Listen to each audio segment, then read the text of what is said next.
se retrouve dans cette nouvelle vidéo pour voir ensemble le guide en 4 étapes pour savoir quoi poster en story.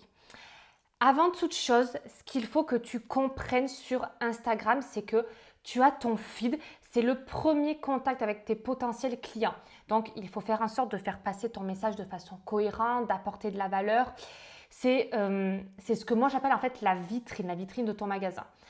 En fait, si tu veux, quand tu te promènes dans la rue et que tu vois un magasin, tu vois d'abord la vitrine. Soit la vitrine te plaît et tu as envie de rentrer, soit elle ne te plaît pas et tu vas voir ailleurs. Mais en fait, sur Instagram, c'est pareil. Ton feed, c'est la vitrine de ton magasin. Donc, soit voilà, tu apportes de la valeur, c'est cohérent, c'est harmonieux. Donc, les gens ont envie d'en savoir plus. Qu'est-ce qu'ils font? Ils rentrent dans ton magasin, donc ils vont regarder tes stories. Donc, c'est pour ça que tu ne peux pas dissocier en fait le feed de tes stories. Et ce qu'il faut garder en tête, c'est que dans ton feed, tu es beaucoup plus là pour apporter de la valeur, créer des prises de conscience. Et donc, c'est normal aussi que dans tes stories, tu parles plus de ton offre, donner avant de recevoir. C'est logique. Et donc, c'est indispensable en fait d'instaurer cette confiance. Plus tu vas donner, mieux ce sera. Donc vraiment, ne te limite pas, n'aie pas peur de partager de la valeur, de partager du contenu. Et garde en tête que voilà, vraiment ton feed, tes stories ne se dissocient pas. Tu ne peux pas être uniquement présente en story ou être uniquement présent dans ton feed parce qu'il y a quelque chose qui va manquer en fait. Donc dans cette vidéo, on va vraiment porter notre focus sur les stories, quoi partager en story parce que tout le monde te dit, sois présente en story, crée du lien. Mais le problème, c'est OK, mais concrètement, qu'est-ce qu'on met en story? Je sais que c'est une problématique qui revient souvent. On me pose beaucoup la question, mais maintenant, je ne sais pas quoi partager en story, il ne se passe rien dans mes journées, rien d'incroyable, rien à partager, je ne suis pas en voyage. Voilà, donc c'est un peu des questions qu'on me pose et je vais te partager 4 étapes indispensables dans ta stratégie à mettre en place pour savoir quoi partager du coup quotidiennement en story. Avant ça, comme toujours, je te laisse t'abonner si ce n'est pas encore fait et activer la cloche pour recevoir les notifications du coup des prochaines vidéos, des prochains conseils.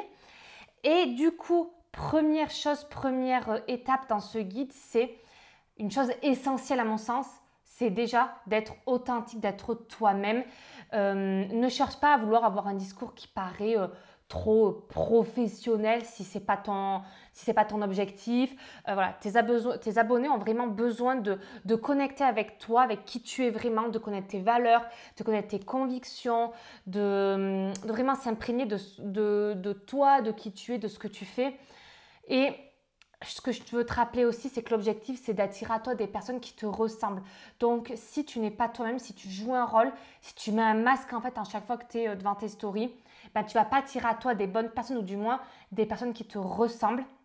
Naturellement, tu ne vas pas forcément avoir envie de travailler avec ce style de personne-là. Donc, première chose, incarne qui tu es réellement, tes valeurs, tes convictions. Voilà, sois toi-même, sois authentique. Ensuite, alterne avec les différents types de stories car on te dit parle de tes offres en story. Bien entendu, tu dois parler de tes offres quotidiennement, mais tu dois aussi partager d'autres choses. Enfin, tes stories, ce n'est pas un panneau publicitaire non plus, tu vois. Donc, tu peux varier des stories vente, d'interaction, des stories où tu demandes l'avis à tes abonnés, des stories un petit peu plus légères où tu partages ton lifestyle, que tu as une vie en dehors de ton business. Tu peux apporter aussi de la valeur en story, faire un retour suite à une problématique qu'on t'a partagée. Tu peux partager les témoignages de tes clients, les résultats, les avant-après.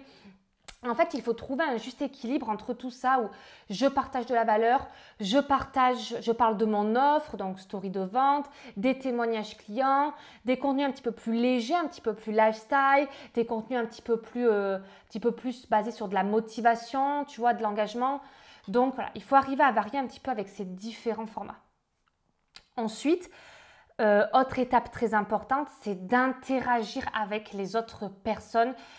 En fait, si tu veux, tu peux utiliser le format story pour que les gens interagissent avec toi et que derrière, tu puisses entrer en conversation avec eux, créer du contact, etc.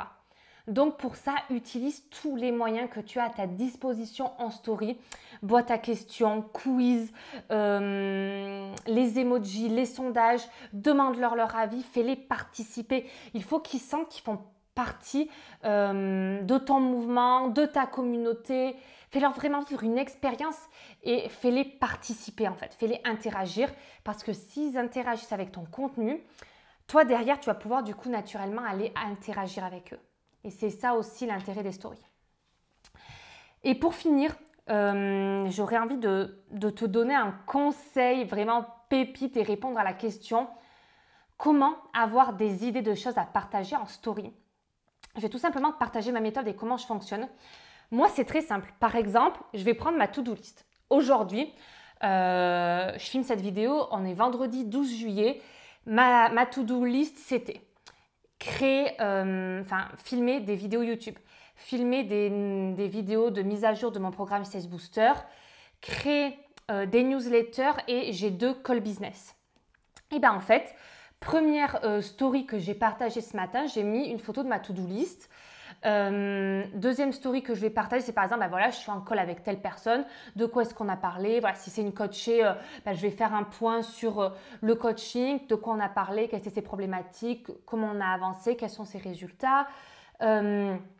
Si je dois créer du contenu en newsletter, par exemple, je vais potentiellement demander est-ce qu'ils ont des besoins particuliers, des problématiques que je pourrais traiter dans ces mails. Hop, je fais participer mon audience. J'ai prévu d'aller courir, donc je vais faire une photo quand je vais courir, une story. Je vais la partager et je vais expliquer le lien entre la course à pied et le business pour moi, l'importance d'être discipliné. Je vais leur demander si ça leur parle, s'ils font du sport aussi. Tu vois, en fait, je passe les 3/4 de mon temps derrière mon ordinateur. Donc, je ne vais pas m'inventer une vie. Je prends ma to-do et je me dis, ok, qu'est-ce que je peux partager et qui va parler à mon audience, en fait, tout simplement. Quand je suis ailleurs, quand je suis en voyage ou quand je suis en coworking ou autre, oui, je peux partager d'autres choses, mais les 3/4 de mon temps, je suis chez moi, je bosse de chez moi et je suis devant mon ordi, donc je fais avec ce que j'ai. Et ce que j'ai, c'est les événements qui ponctuent ma journée, en fait, tout simplement. Je ne vais jamais chercher midi à 14h dans mes stories. Des fois, j'ai eu un appel découverte, on a parlé de quelque chose, boum, je vais en refaire une story parce que j'ai trouvé ça pertinent. J'ai une cliente qui me dit, Manon, j'ai cette grosse problématique, ah, intéressant, je vais en faire une story, etc. En fait, j'utilise juste les éléments de mon quotidien, ni plus ni moins. Donc, voilà pour ce guide, voilà pour ces 4 étapes. Je pense que tu as les clés en main. Donc, let's go, sois présente en story quotidiennement. Tu n'as plus d'excuses, j'ai envie de dire. Et en tout cas, voilà, j'espère que ça t'a aidé. Si c'est le cas, comme toujours, fais-le moi savoir en commentaire. Dis-moi si les conseils t'ont aidé, ce que tu as apprécié, ce que tu décides de mettre en place à partir de maintenant. Et moi, j'ai hâte de te lire. Et en attendant, passe une belle journée. Je te dis à très vite.